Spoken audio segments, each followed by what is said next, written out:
Number 7 in my top 10 werewolf movies is one of the earliest, Werewolf of London from 1935.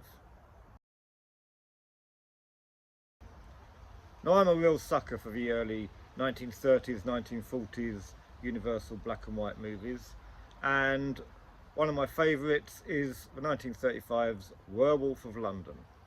It's the first werewolf talkie movie, so a lot of people think that Wolfman 1941 was the first. No, there's this little gem from the 30s, and although it didn't really do that well at the time, it didn't really take off in the cinemas, it set the standard for what came later. Now, there's a lot of arguments that all today's werewolf mythology comes from the Wolfman, but in fact it was Werewolf of London that hit first with a number of the tropes that we're familiar with. It was Werewolf of London that established the full moon concept, although that was found in some short stories previously. It is the full moon and the full 3 days of the full moon that are first mentioned in Werewolf of London. There's also the reaction of pets and animals to the werewolf. They react very violently when a werewolf comes in, apart from one dog who reacts quite violently and then suddenly seems to be very docile. It is in this film that we have the howling associated with a werewolf, and it has its own lore that sort of did get lost.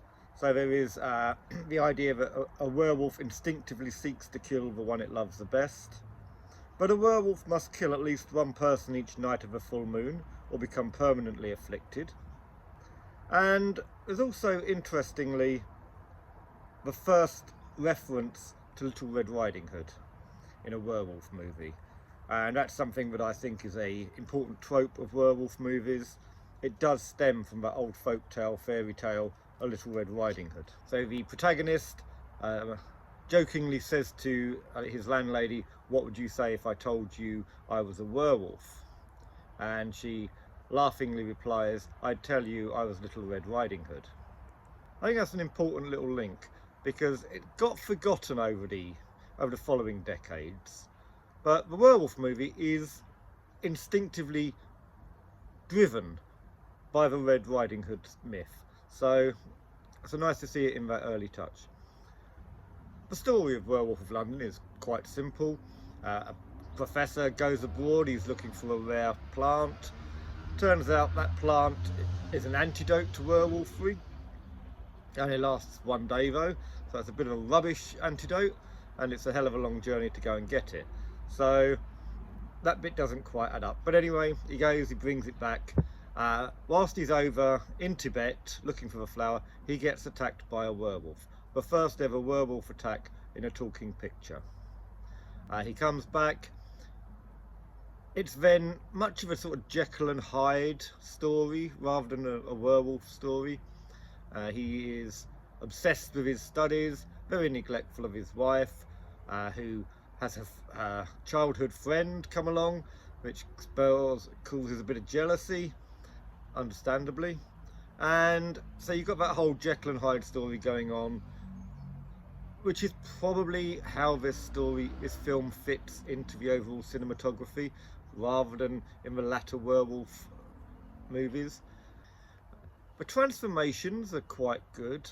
They're done quite cleverly, so that there's a mixture of keeping very still and having stuff applied, but also I think a mixture of that special makeup effect they had, so that they could change the filters and get changes in the face and the hands without moving.